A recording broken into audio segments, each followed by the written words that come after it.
Hello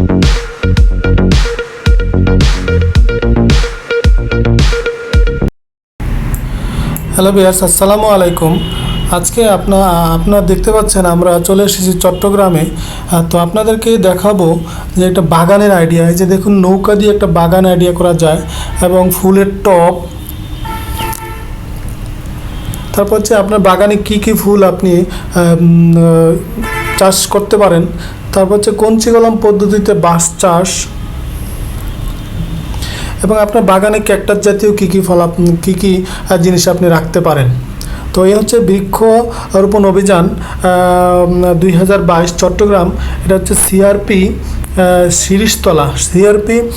শিরিষতলা এটি অনুষ্ঠিত হয়েছে।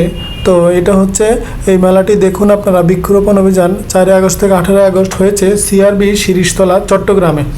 তো আপনারা যে টপিকসগুলো দেখলেন, এই টপিকসের উপর ভিত্তি করে আপনারা বাগান কিভাবে সাজাবেন, আপনার বাগানে বাগানে আপনি কী কী ফুল গাছ লাগাবেন এবং এই সম্পর্কে পরিচিতি। এবং যদি আপনারা কখনো ফুলের গাছ প্রয়োজন হয়, তাহলে উপরের নাম্বার থেকে, ওদের নাম্বার রয়েছে, উপরের নাম্বার থেকে আপনার নাম্বার কালেক্ট করে আপনারা করতে পারেন, যোগাযোগ করে তাদের কাছ থেকে ফুলের চারা নিয়ে আসতে পারেন। তো আপনারা দেখতে থাকুন যে এই যে সুন্দরভাবে সাজানো হয়েছে। আপনি চাইলে আপনার বারান্দায়, আপনার ঘরের পাশে এইভাবে সুন্দর করে সাজিয়ে আপনি বাগান তৈরি করতে পারেন। তো দেখতে থাকুন এবং এই বাগানের আইডিয়া নিতে থাকুন যে আপনি আসলে কিভাবে আপনার বাগানটাকে সাজাবেন, কি কি ফুল গাছ দিয়ে, ফল গাছ দিয়ে আপনার বাগানটাকে সাজাবেন এবং ইত্যাদি সম্পর্কে আপনারা দেখতে থাকুন। সবাইকে ধন্যবাদ।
you.